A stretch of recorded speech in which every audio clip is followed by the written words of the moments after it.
What's your mission in life? Why you do whatever you do?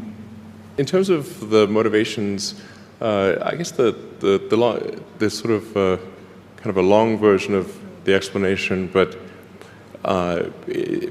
essentially, when I was a kid, I was wondering kind of what's the meaning of life, like why are we here, what's it all about, and I came to the conclusion that what really matters is trying to understand the right questions to ask. And the more that we can increase the scope and scale of human consciousness, the better we are able to ask these questions. You once said on Mars, if there's human life, there should be direct democracy. Yes, I think direct democracy is less susceptible to corruption than representative democracy. I mean, the other recommendations that I'd say like any laws need to be short enough that everyone can read them as well. And there should be some, it should be easier to get rid of a law than make one. If you Google Elon Musk, I think you have 156 million search results. Really? 76 million Twitter followers. You're definitely one of the most popular people on earth.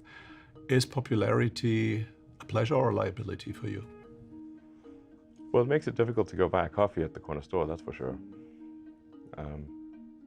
So it's hard to go around places, you know.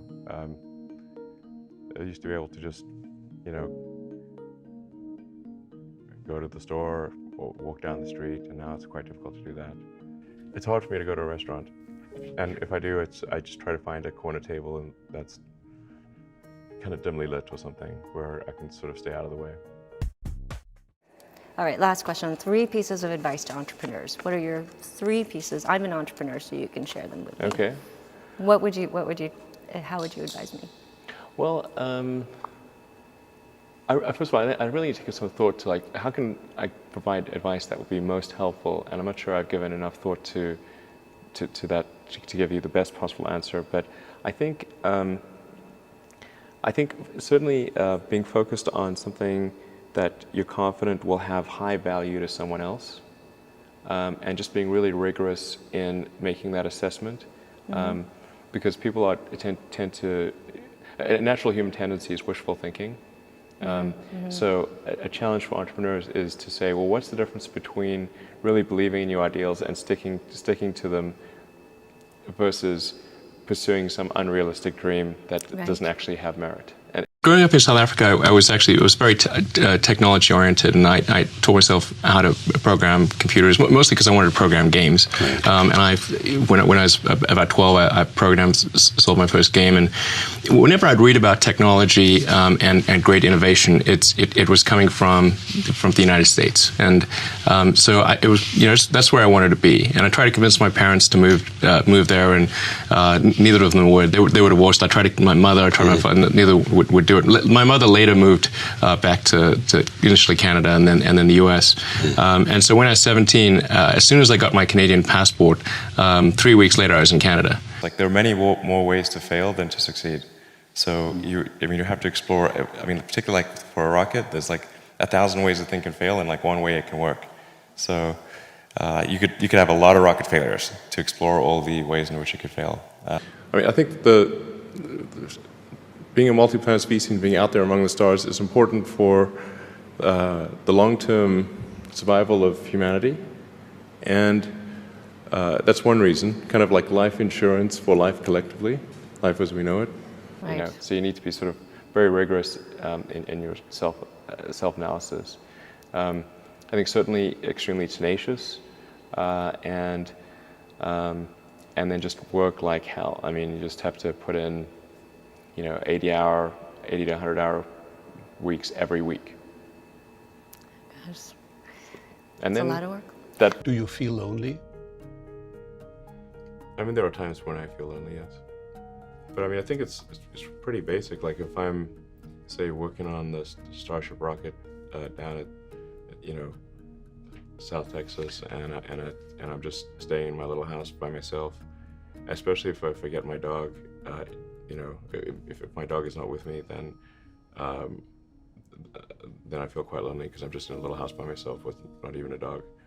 So here you are, and you come to Canada and make it to the United States, and then you and several other guys come together and create PayPal. Right. And you sell it to eBay for whatever it was, $5 billion. Yeah.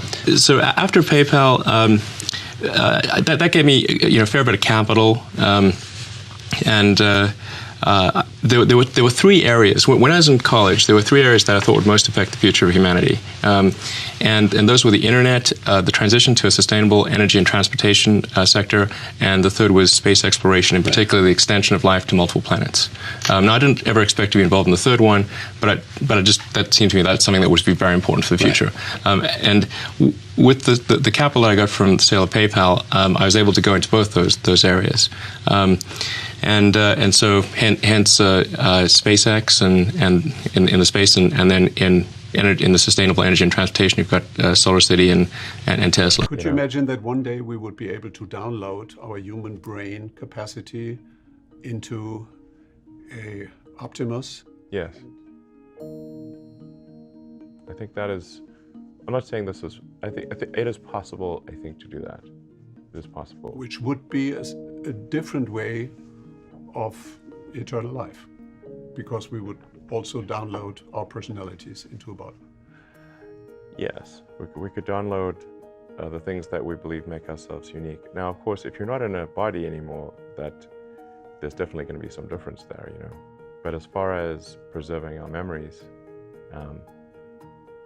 our personality, if you will, I think we could do that. But I do think that one great thing about Silicon Valley is that failure is not a big stigma. So it's like if you try hard and it doesn't work out, that's okay. Like you can learn from that and do another company, and it's not a big deal. And I think that's really one of the great things about Silicon Valley. But then the part that I find personally most motivating is that it creates a sense of adventure, and it makes people excited about the future. If you consider two futures, one where we are forever confined to Earth until eventually something terrible happens, or another future where we are out there on many planets, maybe even going beyond the solar system, I think that second version is incredibly exciting and inspiring, and there need to be reasons to get up in the morning. If other people are putting in 40-hour work weeks and you're putting in 100-hour work weeks, then even if you're doing the same thing, you know that in 1 year you will achieve what they achieve. You will achieve in 4 months what it takes them a year to achieve. Okay, I like your work ethic.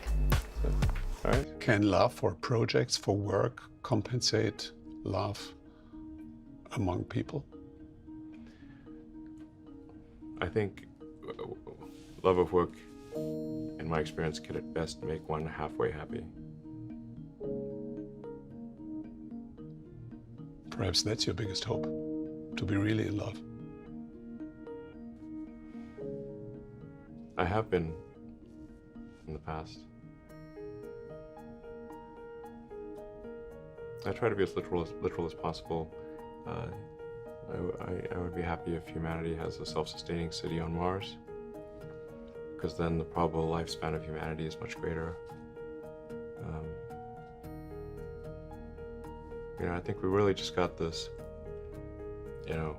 consciousness, like this little candle of consciousness, like a small light in the void, and we don't want that small candle in a vast darkness to be put out. Life can't just be about solving problems. Otherwise, what's the point? There's got to be things that people find inspiring and make life worth living.